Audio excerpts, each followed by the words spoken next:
the stock market doesn't care what color you are, doesn't care how smart you are, it doesn't care what you start with. It allows you exposure into something behind the curtain, I like to say, and start owning some great businesses for a lower price. So I always say stock market's amazing because it's got such a low barrier to entry.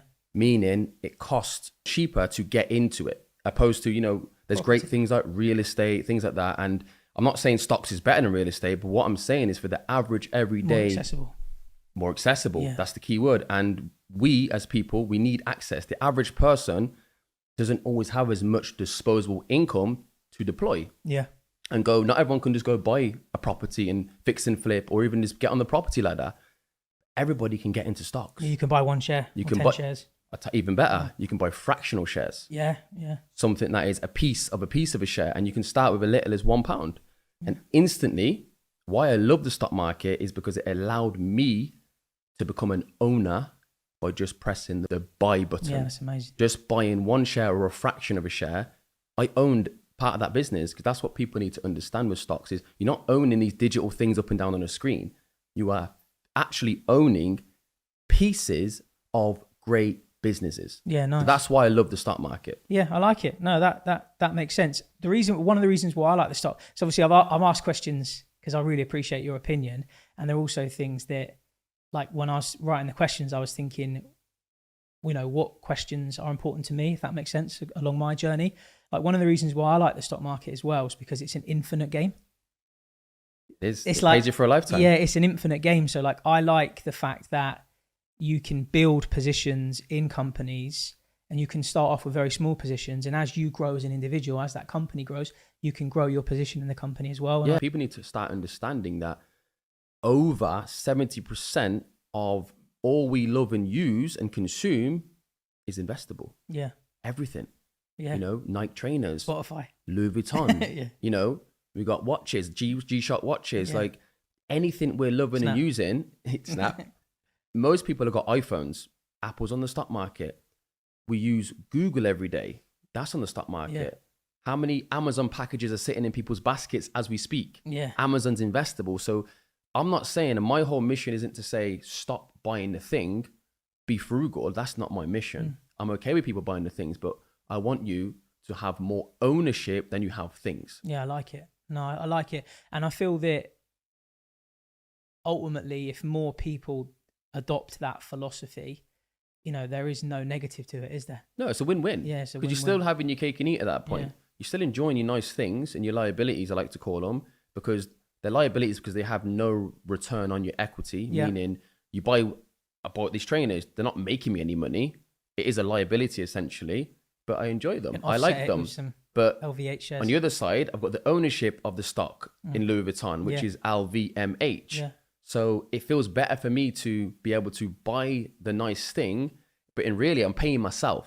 Yeah. Because I own the company. I own piece of the company. Yeah. I remember back in the pandemic in 2020 or whenever it was. I think it was when it seems like so long ago. Yeah. I've actually got this picture on my Instagram page. And I remember on the pandemic, I sold a flat, and I bought like a flat on like a help to buy thing. Wicked. And it was like because obviously when I was 21, I didn't have very much. And I bought this, I remember I put everything I had into this help to buy flat, and I think it was like £6,000 deposit or something, but they loan you the rest of the deposit for it. That's right. And anyway, I sold it in the pandemic because I basically had it empty. I just had it empty because I'd moved to London, and because it had gone up in value, and I remember I got equity out of it. I think I got like 37,000 in equity I got, which was a lot of money to me, you know. Right. And I put it all in Apple, which obviously this isn't, you know. We need to end the show right now.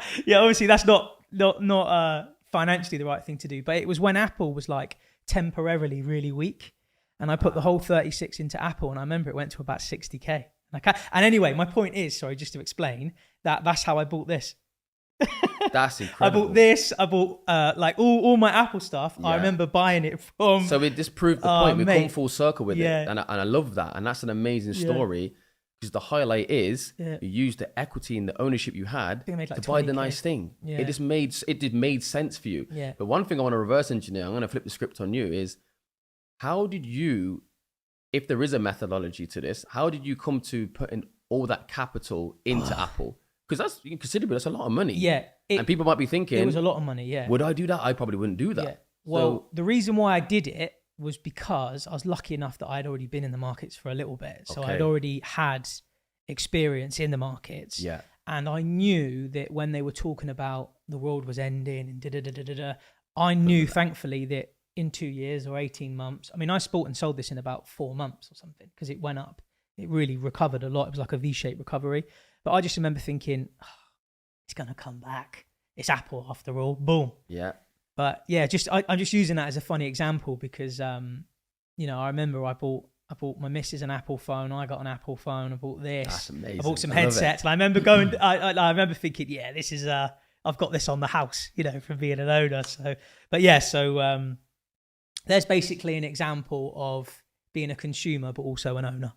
Incredible, And, yeah, and that's what everyone can do and have access to. 'Cause Yeah, that's what's anyone can do important. it, And yeah. my demographic is focusing on that everyday average 9 to 5 investor who counts themselves out because they think they've got a money problem, but really, and this may sound negative to some people, but really it's a behavioral problem with money, Habits.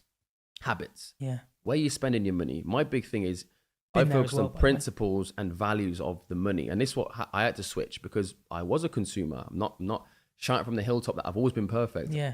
I've been a consumer most of my life. It's only now in my adult life I've switched to being an investor and an owner. But I had to realize that I had to change my values and principles around the money and actually have an honest conversation with myself and say, how much of my money I'm earning do I actually own? Yeah. What? Yeah. Rather than just give it away. Rather than give it away. And then once I understand that part of it, what am I doing with that percentage? That's what's important. And that's what can make the change in people. And that may be relative to people that may be 5%.